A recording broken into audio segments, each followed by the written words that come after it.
Blessed day to everyone. Welcome to OPM, our online prayer meeting. My dear Jesus, comfy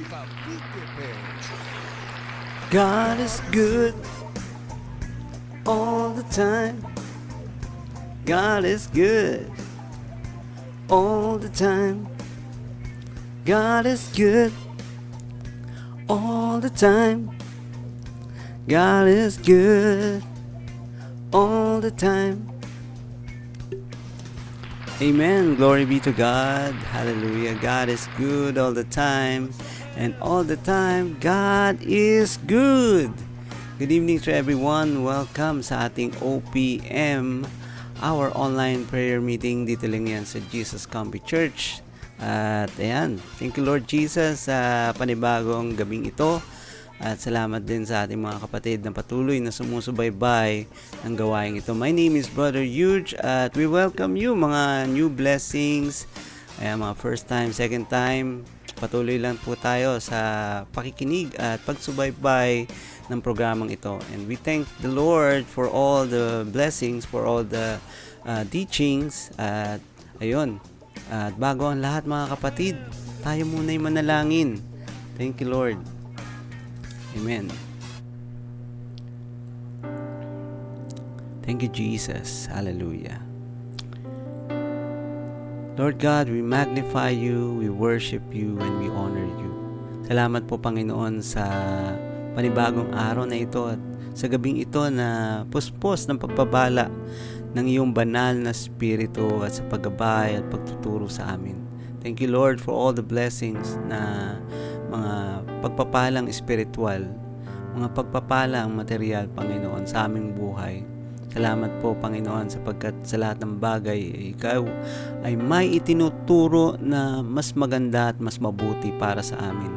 Tulungan mo kami maunawaan ng mga bagay na mga tinuturo mo, Panginoon, upang sa gayon na ang aming pananampalataya ay laging mag-umapaw, Panginoon, na hindi kami titigil, Lord God, sa gawain ito sapagkat dito kami nakakasumpong ng tunay na mga pagpapala, spiritual na pagpapala at sa pagbabago, sa pagtatransform ng aming buhay.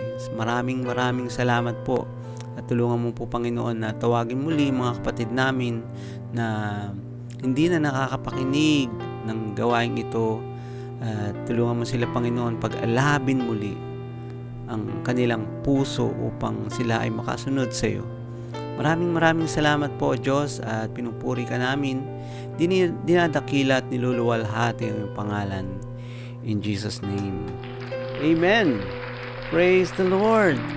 Glory be to God. Ayan, mapagpalang gabi po sa ating lahat at salamat sa ating Panginoon sa panibago na naman na topic or lesson na ating papag-aralan ngayon. At bear with me at patuloy tayo sa paglago. Thank you, Lord. At don't forget to like, share, and tag our loved ones. Ayan, praise the Lord. At gayon din mga kapatid, no? Mamaya awit tayo na ang pinamagatang walang iba. Ayan, dito walang iba, no? Wala nang iba pa na tayo ay sasambahin pa. Kaya mga kapatid, mabless tayo mamaya sa mga pagpupuri at pag-awit natin sa ating Panginoon at inaalay natin sa ating Panginoon. Ayan, meron tayo mga kapatid, follow us on Facebook page at meron din tayo sa YouTube, meron din tayong TikTok and Twitter. Kaya thank you Lord. Salamat sa Panginoon at bigyan na natin ang ating puso sa pagpupuri sa ating Panginoon. Walang iba, by Jesus Comfy Church. Amen.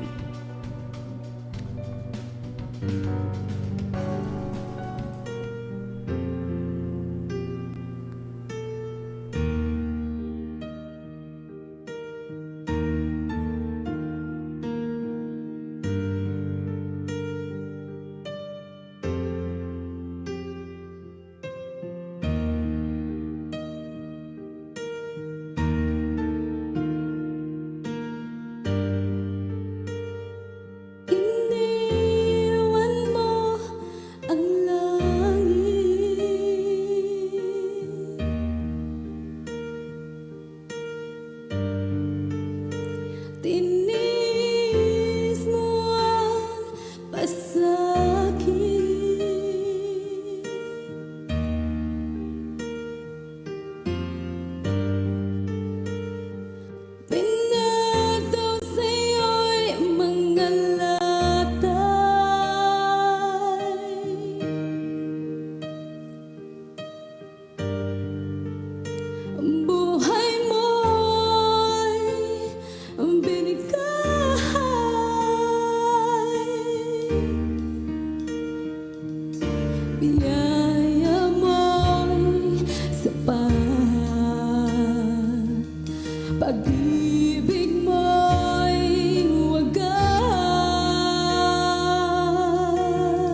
Ibig mo'y wagas,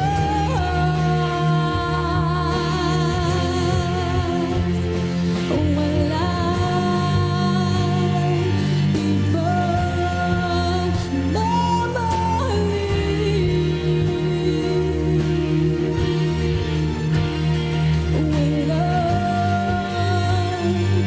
ibang pupurihin.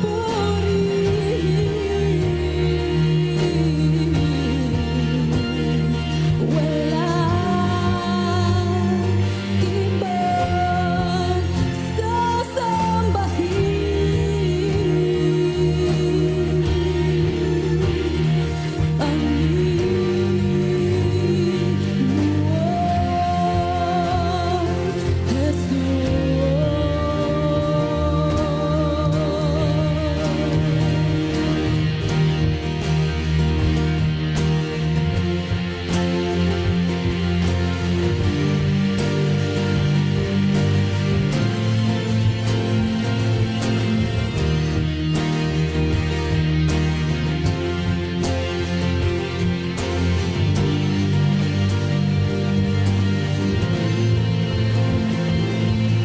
Walang ibang katulad mo, walang ibang papantay sa'yo.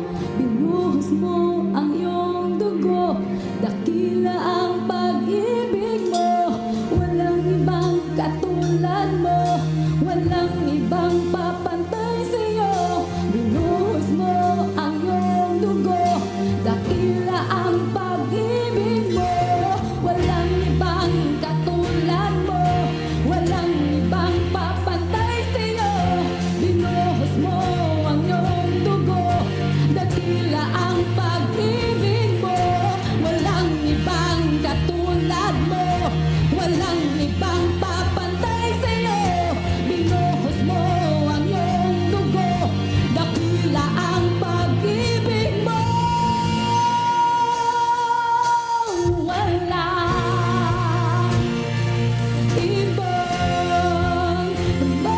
mamahalin.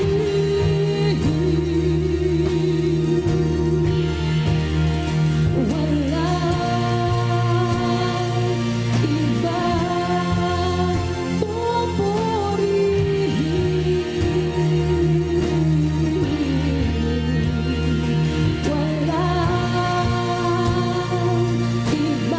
ibang sasambahin.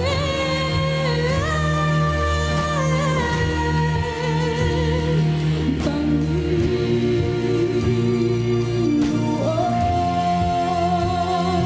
Jesus.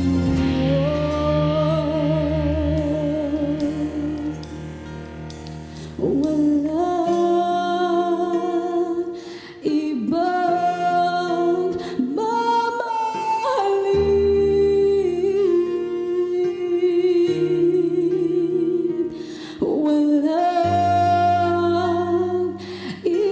Walang ibang pupurihin.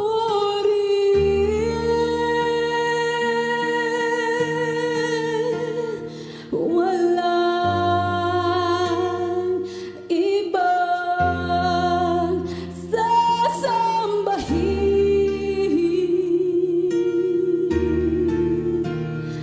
Panginoong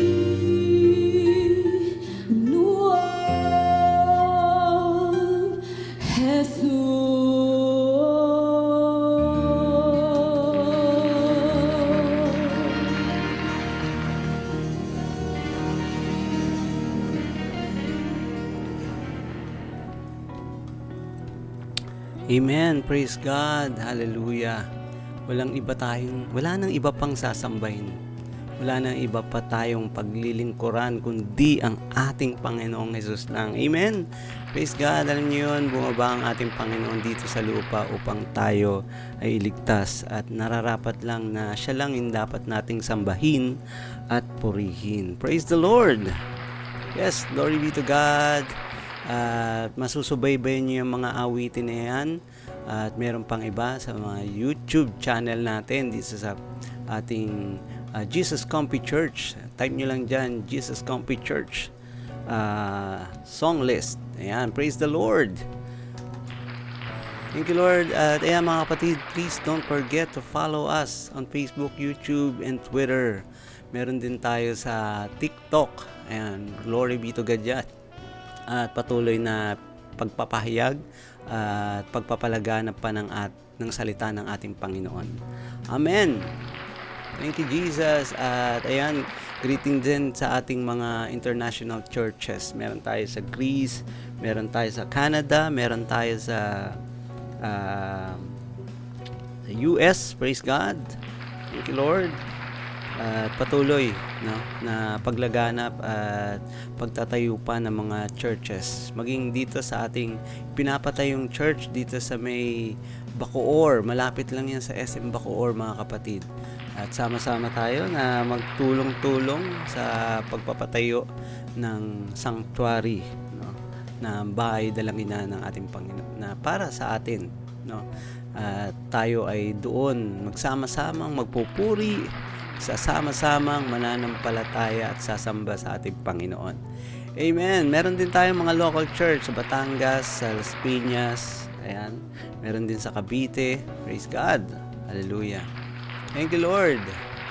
At we encourage you to be part of a God's mission, yung mission na tinuturo ng ating Panginoon, to be a digital evangelist. Yes, have you considered yourself na digital evangelist, mga kapatid? Alam mo yung kung shinare mo tong link na to or shinare mo sa mga mahal mo sa buhay, you are considered a digital evangelist. Kaya huwag tayong makikinig lang. Ibahagi natin at ipalaganap yung salita ng ating Panginoon, yung magandang balita ng kaligtasan. Thank you, Lord. Hallelujah. At we invite you sa ating mga gawain pa. Meron tayong mga cell group meetings, meron tayong tinatawag na small group meetings. At we encourage you to join, At may mga step 1, mga tinuturo tayo doon, mga how to grow your spiritually, how to grow spiritually at sa pananampalataya, At maraming lesson na nakahanda. Meron tayong step 1, step 2, step 3, step 4. May mga discipleship din yan, mga kapatid. Tuloy-tuloy lang sa pag-attend, sa gawain ito. Meron din tayong women's ministry. Amen. Women's ministry. Meron din tayong youth, men and women's young pro. At ngayon din, meron din tayong growing teens, yung mga age 10 to 12 yata yun. At hayaan nyo ang mga batang ito ay lumago, sa pananampalataya habang sila'y bata pa lang, na lumago sila sa pananampalataya at na makilala na ang ating Diyos na makapangyarihan sa lahat. Meron din tayo, mga kapatid, na mga kids church. At huwag nyo natin kakalimutan syempre yung Women's of Wisdom, yung mga younger elders natin dyan. Amen. Kaya join na kayo, mga kapatid, sa ating cell group meetings. Amen. At we invite you also to attend our Bible study every Wednesday, 8 p.m. or 8:30 p.m. Pinangungunahan niya ng ating pastor, walang iba kundi si Pastor Roban. Praise the Lord. And let us open our Bible, mga kapatid, in Acts chapter 10 verse 43. At mamaya basahin natin yan. Bago ang lahat, let us all thanks our kingdom partners, kingdom builders, tithe givers, and our pledgers. Salamat sa mga kapatid sa mga supports at bibigay nyo ng inyong mga love offering. Ginagamit natin yan sa pagpapalaganap ng church at sa pagpapatayo syempre ng church. Huwag natin kalimutan yung bangon natin, yung pagtatayo ng sanctuary dyan sa may Bacoor. Kaya patuloy tayo na suportahan yan, kapatid. At dalangin natin na matapos yan this year. Praise God. Yes. At ready ka na ba, kapatid? Meron ka na bang Bible? Meron ka na bang notebook dyan? or cellphone mo para i-list down mga verses and mga pangungusap na ibibigay sa ng ating Panginoon. Amen. Glory be to God. At basahin natin yung Acts chapter 10 verse 43. Amen. Thank you, Lord. Hallelujah. Sabi rito mga kapatid, I'm reading in Tagalog version.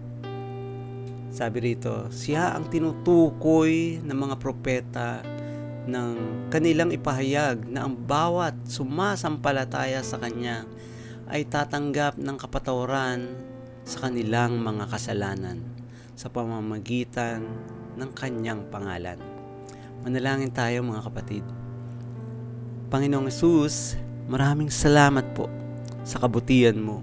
Maraming salamat sa salitang ito, sa binhi na itatanim mo sa puso at isipan ng mga nakikinig sa iyo. Tulungan mo kami, Panginoon, na maunawaan ito at ito'y magbigay ng paglago sa aming pananampalataya at sa araw-araw na aming mga ginagawa, Panginoon, itong salita mo na maggagabay sa amin upang kami ay makapamuhay na may kabanalan. At maraming salamat sa iyo, Panginoon. We bless you, Father. We glorify you in your mighty name, in Jesus' name. Amen. Praise the Lord. Glory be to God. Ayan, welcome sa ating OPM, our online prayer meeting. Dito lang yan sa Jesus Comfy Facebook page. And my name is Brother Huge Espiritu. Ayan, praise God. At may bago na naman tayong topic. At mamaya, i-elaborate natin yan. At salamat sa Panginoon. At itong topic na to mga kapatid, saan ba tayo kukonect? Tinatanong dito kung saan tayo kukonect. Ano ba yung kukonektahan natin? Ang kukonektahan ba natin? Source ba ito? Or ito ba ay mga impluwensyang tao? Kanino ba tayo kukonect? No? At katulad nga ng cellphone ay kailangan kumokonect sa source, no? Kailangan nagcha-charge sa source dun sa kuryente. Kaya nga dito, kung tayo ay susunod, kanino ba tayo susunod? Sa mga bad influence ba or good influence? Ayan. Kaya alam niyo yun mga kapatid, there are principalities and powers of this world. Amen. Thank you, Lord. There are principalities and power of this world. And there are rules and there are assigned authorities. Kung sino man yung mga tinalaga dito sa gobyerno, kung sino man yung binigyan ng kapangyarihan upang mamahala, no? Sa school, sa workplace na ating pinagtatrabahuan, sa community na ating kinabibilangan. At dito mga kapatid, this is the power to rule, the power to govern. At sa ating society mga kapatid, kailangan or maging sa ating bayan, this power applies and used just only to direct us and to control us, no? At mas maganda ron syempre kung merong nagdadirect at nagko-control for peace and unity. Amen ba yon? Amen. Thank you, Lord. At alam niyo mga kapatid, without power, no, nagiging sabog or scattered ang mga tao. Nagkakaroon ng iba't ibang opinyon. At kung ikaw ay kabahagi ng isang community na ito, at kung walang barangay captain or namamahala, mga barangay tanod or kagawad na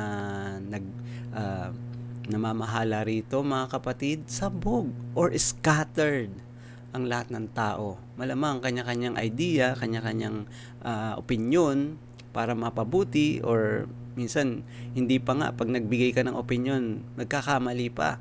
So scattered or sabog, walang nag-o-organize, maging sa school, no, sa paaralan na iyong pinapasukan, kung walang presidente doon or principal, kung walang teacher, baka ikaw ay teacher na rin, tagapagturo ka na rin, or kung walang class president mga kapatid. At dito, kung wala na itong mga bagay na to, dito sabog or scattered ang mga mag-aaral o ang mga tao na kinabibilangan or kung saan mang grupo siya na napapabilang. Maging ganun din, no, sa ating trabaho. Kung walang manager, walang presidente, no, walang supervisor, mga kapatid, sabog or scattered, o maraming mga bagay na pwede kang gawin na hindi magiging kalugod-lugod, no, para dun sa grupo, or hindi nagbibigay ng maayos na harmony, no, dun sa grupo. Kaya nga napaka-importante ng principalities and power sa ating society or sa grupo na kinabibilangan nga. Ang problema nga lang kung hindi tayo sumusunod or nagpapasakop sa mga principalities na meron sila o mga powers na itinalaga sa kanila, no? Kung hindi tayo nagpapasakop, sumusunod dito, mga kapatid, nagiging magulo ang sistema. Hindi nagiging maayos at organisado ang isang grupo. At gayon din kung lalong-lalo na sa churches, kung maraming mga leaders, maraming organizers, ngunit matitigas ang ulo ng mga members, ganun din. Or matitigas ang ulo ng mga servants, ganun din. Hindi organized, or vice versa, kung ang mga leaders din ay nagpapatupad ng mga rules, gayon din. Bakit ba susunod ang mga members kung matitigas din ang ulo ng mga leaders? So vice versa lang yan, mga kapatid. At kung hindi tayo nakikipag-cooperate, hindi nagiging organized ang lahat. At masasabi ito na hindi Christ-like, no? Na katulad ng image or image ni Lord God. Ang tawag doon, mga kapatid, is paganism, no? Sapagkat ang paganism, mga kapatid, isang uri ng pagsunod sa mga Diyos-Diyosan, na kung ikaw, sarili mo, sinusunod mo at may marami kang patakaran o rules na sinusunod para sa'yo, mga kapatid, paganism ang tawag doon. Pagsunod sa mga Diyos-Diyosan, may sarili kang batas na sinusunod, no? Ang tawag doon, Diyos-Diyosan mo ang sinusunod mo. Sarili mo ang sinusunod mo. So, ang pagpapasakop, mga kapatid, sa principalities and powers, sa mga authorized or appointed leaders ng gobyerno o ng school man yan o ng church man yan or ng companies na pinapasukan mo, ay mapapakita rin dito, mga kapatid, kung ikaw ay nasunod, isa tong kinikilala na ikaw ay may Diyos na sinusunod, no? Dahil nagpapasakop ka sa mga principalities or mga powers, no, na meron dito sa ating society. At alam mo yun, the God the Father, God the Son, and God the Holy Spirit has the source of these principalities and powers, no? Sa kanila nagmula, and they are the author of divine powers and principalities. Sa kanila nagmula mga bagay na ito. Kaya nga kung tayo ay nagpapasakop, no, sa ating mga leaders at nagpapasakop tayo sa kapangyarihan masigit pa sa ating Panginoon, tayo ay nagpapasakop sa Panginoon, mga kapatid, dito makikita talaga na tayo ay Christ-like. Ayan. Ngayon po, sa ating verse na binasa, but bago yon, na basahin natin yung Acts 10 verse starting from 11, pero sinasabi doon, mga kapatid, I'm reading it in CEB, Common English Bible.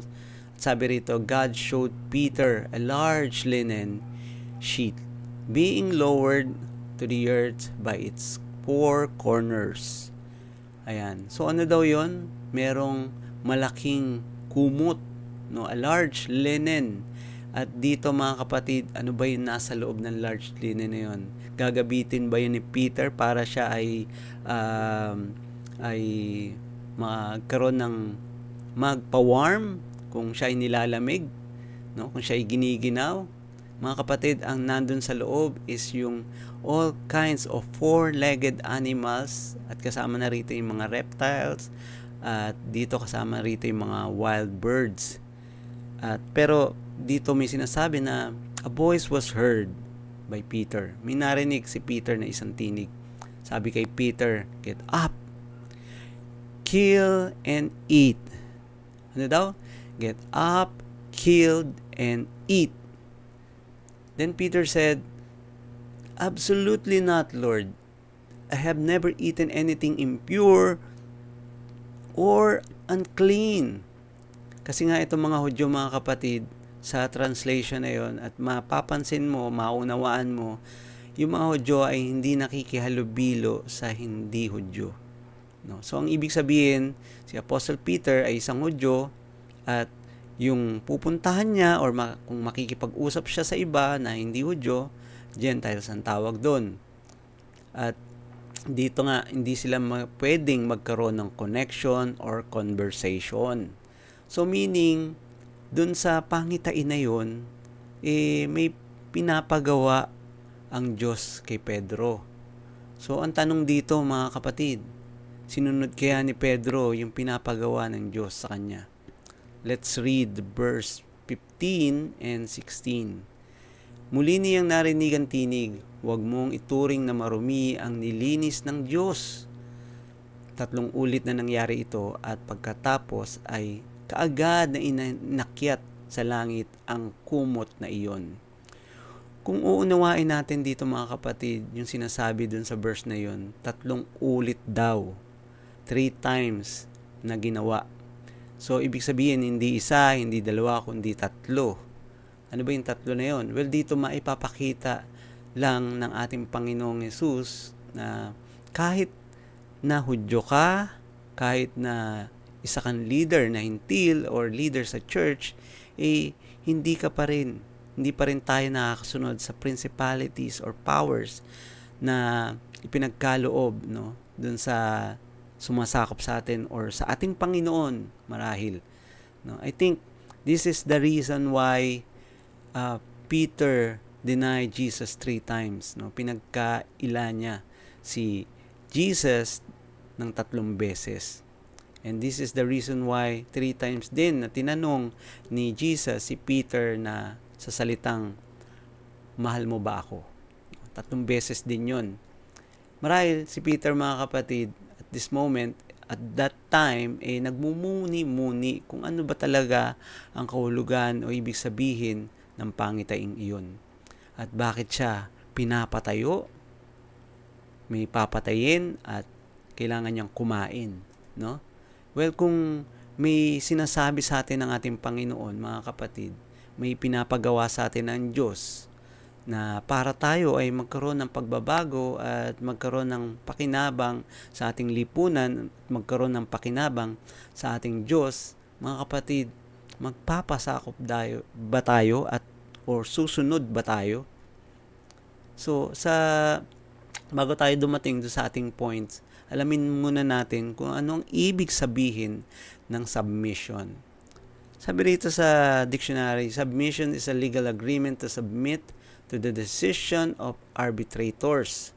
Number 2, the condition of being submissive, humbled, or compliant. No? Sumusunod, compliant. Number 3, an act of submitting to the authorities or control of another. So, magpapasakop ka. No? Kung siya ay may authority, magpapasakop ka sa kanya. So, let's take the 3rd point, no, dun sa kahulugan ng submission, an act of submitting to the authority or control of another. So, sa verse na ating binasa, mga kapatid, ang nag-uutos dito kay Pedro ay si Jesus. No? Sino daw? Si Jesus. Ang Diyos ba ay merong authority kay Pedro? O ang Diyos ba ay may authority sa'yo? Meron. So, ang tanong, kapatid, kung nag-uutos sa iyo ang nanay mo, kung nag-uutos sa iyo ang tatay mo, nag-uutos sa iyo ang ate mo or kuya mo, meron ba silang authority sa iyo? Siyempre, meron kasi sila yung nakakatanda. At Higit sa lahat, kung may authority ang Diyos, ang ating Panginoong Hesus sa iyo, mas higit mo siyang sundin. So kung ikaw ay tinatawag na Kristiyano at marami kang pagsuway sa mga utos ng Diyos, marami kang pagsuway maging sa pamahalaan o sa mga rules sa company nyo, mga rules sa church or mga pinapatupad sa church, para tayo ay mas lumalim pa yung pananampalataya, no? May pinapagawa ang pastor para tayo ay mas lumalim pa sa pananampalataya. Susunod ba tayo sa mga sinasabi na ito?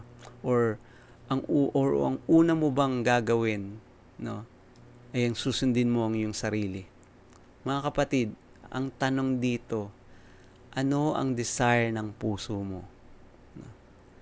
Sapagkat ang kalaban, mga kapatid, ng pagpapasakop or pagsunod sa principalities and powers, mga kapatid, ay ang desire ng puso, ng sarili nating desisyon, sarili nating pangunawa, susundin natin, sarili nating kagustuhan, susundin natin. So, yung desire na meron tayo, yun yung pamamaraan na sinusunod natin, na kahit mali, isinusunod natin. Kaya mga kapatid, kailangan natin gawin, number 1 point is to resist devil. Sabi mo, resist devil, no? Layuan mo ang gawa ng kaaway. Layuan mo si Satanas. Sabi sa James chapter 4 verse 7, therefore, by submitting ourselves to God through following Him, pagsunod sa Kanya, focusing on Him, no? Sa Kanya ka lang nakapokus, serving Him. Ibig sabihin, may ginagawa ka. You are serving Him. At dito, yung mga inuutos niya, yun yung sinusunod mo. And obeying Him, we can resist devil, no? And live a life to the glory of God. Amen. No, paano raw natin mariresist ang gawa ng kaaway? To focusing, following Him, obeying Him, you can resist the devil in your life. May mga bulong ng kaaway, gawin mo yan, gawin mo to, na hindi naman pinag-uutos ng Panginoon. So balik tayo dun sa topic, mga kapatid. Habang nag-iisip si Pedro kung ano ang kahulugan ng pangitayng iyon, sabi rito sa verse 19 to 20, sabi ng Espiritu, tignan mo, may 3 lalaking naghahanap sa iyo sa ibaba. Bumaba ka at huwag mag-atubiling sumama sa kanila dahil ako ang nagsugo sa kanila. So, let us speak the word, huwag mag-atubili. Huwag mag-atubili means yung reluctant ka, no? You are become unwilling. Kapag ka nag-atubili ka, you become unwilling to follow or to obey the rules or the principalities. Ito nga mga kapatid, unwilling ka ba na sumunod sa utos ng Diyos? Or unwilling ka na sumunod sa utos ni Satanas? What will you choose? Kapatid, kung unwilling tayo sa mga katuruan sa Biblia, isa lang ang sagot dyan. Ayaw natin sa principalities and powers na ipinatutupad ng ating Panginoon, sa mga kautusan ng ating Panginoon. Ang gusto natin, mga kapatid, ay yung principalities and powers na tingin mong meron ka. Point number 2, kailangan have faith in Jesus. Kailangan meron tayong pananampalataya sa ating Panginoon. Sabi rito sa Acts chapter 10 verse 19 to 20, at sabi nga ron, nung pinag-iisipan ni Apostol Pedro, yung kahulugan ng pangitay na yun, kapatid, sinasabi ni Yahweh, sinasabi sa iyo ng Diyos, huwag kang mag-atubili. Huwag kang mag-atubili na sumunod sa kanyang mga utos. Huwag kang mag-alinlangan. Do not resist God. Kapatid, meron ka ba na mga personal na kaligtasan na sa buhay mo? Meron ka bang personal na kaligtasan na sa buhay mo? Na kung wala pa, kapatid, huwag kang mag-atubili na tanggapin o sumunod sa ating Panginoon? Mag-aantay ba tayo, kapatid, na tayo ay tumanda na lang? At mag-aantay ba tayo na tayo ay hindi na makatayo bago tayo manampalataya sa ating Panginoon? Sabi sa verse na ating binasa, mga kapatid, sa Gawa chapter 10 verse 43, ang bawat sumasampalataya sa Kanya ay tatanggap ng kapatawaran sa kanilang mga kasalanan. Ano daw yun? Tatanggap ng kapatawaran sa kanilang mga kasalanan. Ang tanong, kapatid, may kasalanan ka ba? Marahil sa atin, sinasabi natin na ako wala akong kasalanan at hindi ako gumagawa ng mga pagkakamali kailanman. Kapatid, walang taong hindi makasalanan. Sinasabi sa Bible na tayo ay hindi nakaabot sa kaluwalhatian ng ating Panginoon. Walang umabot sa standard ng ating Panginoon, lahat ng tao. Kung si Jesus ang nagpapatawad sa lahat, mga kapatid, hindi ka ba mananampalataya at susunod sa Kanya? Hindi mo ba bibigay ang buhay mo para sa ating Panginoon? Kung si Jesus ang author or si Jesus ang may akda ng buhay mo, kapatid, siya naman talaga, hindi ka ba susunod sa Kanya? No? Kung siya ay yung may power, kung siya ay may kakayahan, or siya ang may authority sa buhay mo, kapatid, hindi ka ba mananampalataya at susunod sa Kanya? Ang linaw, kapatid, na siya yung sinasabi ng mga propeta na siya yung Diyos na makapangyarihan sa lahat. At kung siya yung Diyos na makapangyarihan sa lahat, siya yung gumawa ng lahat ng meron tayo. Kung anong meron ka sa buhay mo ngayon, siya ang may bigay niyan. Kaya kung hayag sa tao ang kapangyarihan ng Diyos, kapatid, mga miracles na ginawa, kung naaalala mo ang kanyang mga ginawa ng ating Panginoong Hesus, mga kapatid, mananampalataya ka sa Kanya. Lagi ka nang magdadasal at lagi kang susunod sa kanyang mga pinag-uutos. Kaya nga, walang imposible, no, na ikaw ay papatawarin ng ating Panginoon kung ikaw ay nakakonect sa Kanya, kung ikaw ay nananampalataya sa Kanya. Kaya mga kapatid, sa atin, sa buhay natin, marami tayong mga nagagawang pagkakasala at sabihin man natin na tayo ay walang ginawa, pero sa mata at sa paningin ng Diyos, tayo ay makasalanan pa rin. Tayo ay maruming basahan. At kapatid, kung tayo ay maruming basahan, hindi ka ba mananampalataya sa Kanya? Na kung sinasabi na tayo ay makasalanan at kung tayo ay mananampalataya sa Kanya, tayo ay magkakamit ng kapatawaran at magkakaroon ng buhay na walang hanggan. Kapatid, believe. Point number 3, believe in Jesus. Sabihin mo, believe in the power of Jesus. Believe in the power of Jesus. Alam mo, kapatid, yung faith and belief, there are two different meanings. Yung belief, mga kapatid, based on the information, and yung faith is based on the application. So, kailangan meron kang paniniwala, meron kang pananampalataya. Nung nakarating si Apostol Pedro, mga kapatid, sa bahay ni Cornelio, sapagkat dito nagpakita yung isang anghel kay Cornelio, sapagkat nalugod ang Diyos kay Cornelio sa kanyang mga panalangin at sa kanyang mga ginagawa. At dito nangaral si Pedro sa sambahayanan ni Cornelio. Dito matapos na isilaysay ni Pedro ang lahat, mga kapatid, doon lang ni Pedro na natuklasan na ang kahulugan ng pangitain na ibinigay sa kanya ng Panginoon, na walang itinatangi ang Diyos, maging ito man ay hintil, na walang itinatangi ang Diyos kung siya man ay nagkasala. Pero kung siya ay nagkasala at kung siya ay humihingi ng kapatawaran, sumusunod sa ating Panginoon, kapatid, siya ay nagkakaroon ng buhay na walang hanggan. Siya ay nakakamit ng kapatawaran sa kanyang mga kasalanan.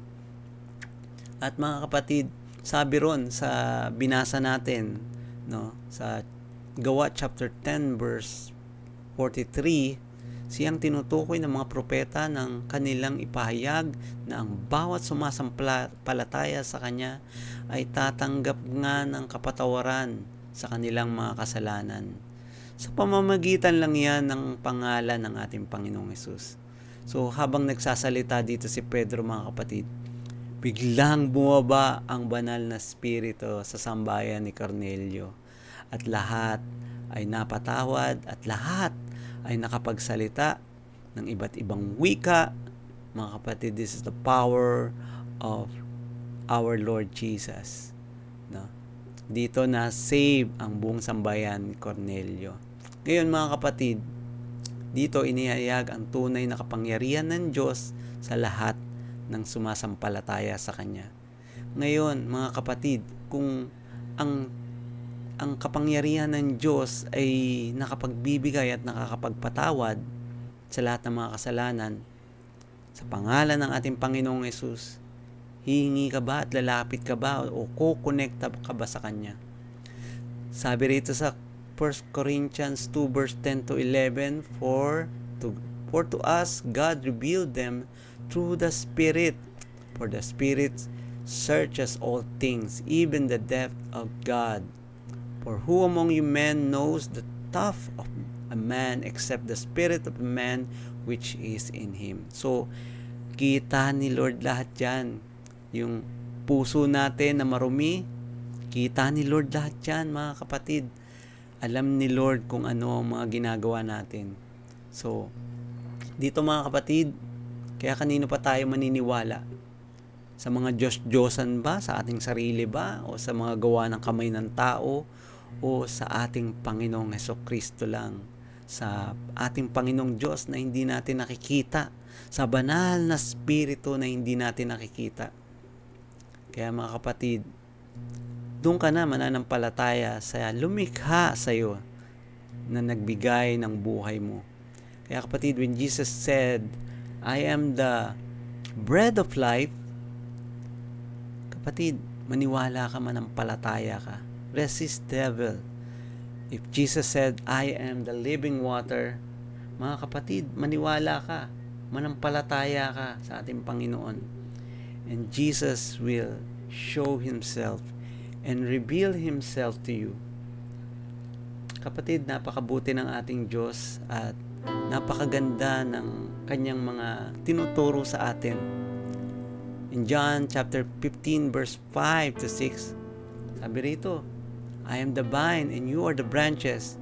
He who abides in me and I in him bears much fruit, for without me you can do nothing. So meaning lahat ng mga pagpapala natin, mga kapatid, lahat ay nagmumula sa Kanya. Lahat ng mga pagpapala natin, masama man ng tao or marami mang ginagawang kasamaan ng tao, mga kapatid, kahit na siya ay pinagpapala, alam mo, may hangganan ng lahat. Like Lazarus and the rich man. Pero ang taong lalo pang nagpapakasama ay at ginagawa ang mga hindi magaganda, mga kapatid. Ano ang ginagawa kaya sa kanya pagdating ng paghukom? Mga kapatid, dito ginagawa sa kanya, pinapalabas siya at tinatapon.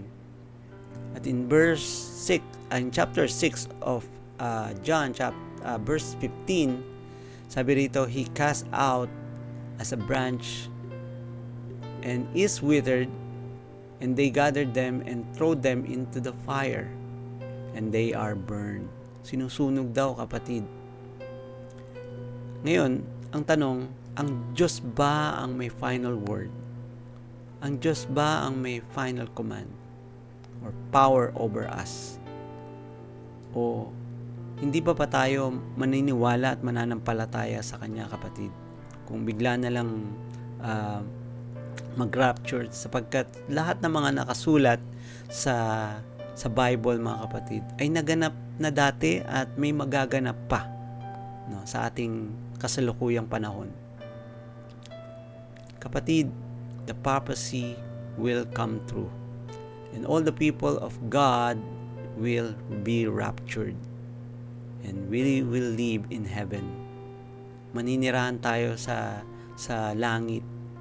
At kapatid, kung ikaw ay Kristiyano o ngayon ka pa lang nakakaunawa ng pagpapala ng kaligtasan, mga kapatid, sabi rito, huwag mo nang darnasin pa na dumating ka pa sa point, no, na maranasan mo pa yung 7 years of tribulations. Nandun lahat ng mga kapigatian, ng mga parusa ng ating Panginoon sa mga taong hindi nasunod sa Kanya. And all the people who did not believe in Jesus Christ, the Son of God, as the Son of God, will experience great pain, will experience great agony dun sa panahon ng 7 years of tribulation. Kaya mga kapatid, dito pa lang, ngayon pa lang, tinuturo ng ating Panginoon na tayo ay manampalataya at magtiwala sa Kanya. Napaka-importante, mga kapatid, ang pagsunod. Napaka-importante na umiwas tayo sa lahat ng mga masasamang gawa ng mundong ito. Pornografiya, walang habas na pagsasaya, paglalasing, paninigarilyo, pambababae, mga kapatid, at marami pang iba. Gawa ng mundo yan. Ito ang nagbigay sa atin upang tayo ay magkasala. At gusto ng ating Panginoon na tayo ay makapiling niya dun sa langit, sa buhay. Magkaroon tayo ng buhay na walang hanggan. Gusto ng Panginoon na makasama Kanya sa piling niya. Kaya mga kapatid, kung alam mo na nagkasala ka at hindi ka pa humingi ng patawad sa Panginoon, kapatid, sabayan mo ako sa panalangin ito. At dito, tutulungan ka ng ating Panginoon at bibigyan ka ng malalim na pangunawa upang ikaw ay makasunod sa Kanya. Sabihin mo, sabayan mo ako sa panalangin ito, sabihin mo, Panginoong Hesus, maraming salamat po. Panginoong Hesus, patawad po sa lahat ng mga pagkukulang ko, Diyos. Patawad po, Panginoon, ako po isang makasalanan. Ako po'y hindi naging masunuring Kristiyano, Panginoon. Pinagsisisihan ko na po ang lahat. Binubuksan ko ang aking puso. Pinapapasok kita bilang Panginoon at tagapagligtas. Maraming salamat po sa pagpapatawad at sa buhay na walang hanggan sa langit kasama ka. Salamat po. Lahat ng ito ay aking tinataas sa iyong makapangyarihang pangalan.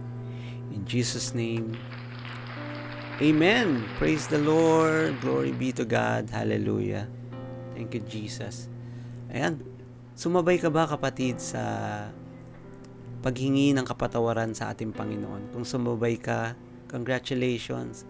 Alam ng Diyos na ikaw ay gustong sumunod sa Kanya. Na ikaw, kung bakit ka naririto, ay tinuturo ng Diyos kung paano ka manampalataya at makinig sa Kanya at sumunod sa Kanya mga pinag-uutos. Higit sa lahat, yung pagbabasa ng Bible, pananalangin, pagpupuri sa ating Panginoon, gusto niyang matutunan mo yun. Kaya kapatid, alam ko na napakabuti ng Diyos at maganda ang binibigay ng Diyos para sa atin, na ngayon pa lang, habang hindi pa siya dumarating, gusto ng Diyos na tayo ay makasunod sa Kanya. Kaya salamat sa Panginoon. Kapatid, sabayan mo muli ako sa panalangin ito at humingi tayo ng pagpapala sa ating Panginoon, maging ang mga kapatid natin na may mga sakit. Thank you, Lord Jesus. At Heavenly Father, we thank you for all this teaching. And we know, Lord God, that you are powerful, you are our sovereign God, almighty, omniscient, omnipresent. You are our everlasting God. And we thank you, Father God, for teaching us, for instructing us, for guiding us, para kami, Panginoon, ay makasunod sa iyo. Para kami, Panginoon, ay mas lumalim pa ang aming pananampalataya sa iyo. Tulungan mo kami, Panginoon. Salamat po, Panginoon, sa pagsulat mo sa aming mga pangalan sa aklat ng buhay. At dalangin namin, Panginoon, na kami ay iyong pagpalain sa lahat ng aming mga ginagawa. Lord God, sa aming pagtatrabaho, sa aming pagbibusiness, sa mga nag-aaral, Panginoon, pagpalain mo sila sa mga matataas na grades. Tulungan mo rin, Panginoon, mga pangangailangan nila, finances, sa kanilang mga bills, mabayaran, Panginoon. Dalangin namin, Panginoon, na ikaw ang mag-provide ng lahat ng ito. Pagkaloob mo po, Panginoon, mga pagpapalang ito sa aking mga kapatid na ito. Dalangin ko sa mga may sakit, Lord God, anumang uri at klase ng sakit na meron sila ngayon, Panginoon. Alam namin na ikaw lang ang may kakayanan na magpagaling. Ikaw lang ang may kakayanan na tanggalin ang mga sakit na ito. At kami ay mananampalataya sa iyo. Nang sa gayon, Lord, na tuluyan na mawala ang mga sakit na ito sa aming buhay. Mga kasalanan na ito sa aming buhay. Salamat sa iyo, Panginoon, sapagkat ang iyong dugo ay naglilinis, nagpapalinis ng karumihan. At salamat sa iyo, Panginoon, sa iyong kabutihan. We thank you, Father God, and we praise you, and we glorify you in your mighty name. In Jesus' name, Amen! Praise the Lord! Glory be to God! At salamat sa ating Panginoon. Salamat din sa pagsubaybay nyo sa ating gawain. Patuloy din tayo, sama-sama tayo mga kapatid, sa pagsunod sa pananampalataya na itinuro ng ating Diyos na makapangyarihan sa lahat. Yun ang ating Panginoong Hesus. At salamat sa Panginoon. At sumabay ka ba sa panalangin? Sumabay ka ba sa pagpupuri? Nung umawi tayo kanina, na-bless ka ba, kapatid? Kung na-bless ka, sabihin mo, Amen. At bago tayo mag-declare, sasalamatan muna natin, syempre, ang ating mga kingdom partners, ang ating mga kingdom builders, mga supporters natin sa ating mga pledges. At salamat sa buhay niyo, mga kapatid, at patuloy tayong magpagamit sa Panginoon. Kaya ano pang hinihintay natin? Let us declare, I am a child of the Most High God. I am blessed. I am full of wisdom, full of power, full of potential. I can do all things. I will overcome. I have a great destiny in Christ. I believe it and I receive it. In Jesus' name, Amen. Powers in you, Messiah. That is our Lord Jesus Christ, the King of Kings and the Lord of Lords. May the Lord bless you and keep you. May the Lord face shine upon you and be gracious to you. May the Lord show you His favor and give you His peace. Thank you for joining our OPM. Dito lang yan sa Jesus Company Facebook page. Praise and glory be to God. Again, my name is Brother Huge, and see you again next week. Thank you, Lord. God bless you all. Bye-bye.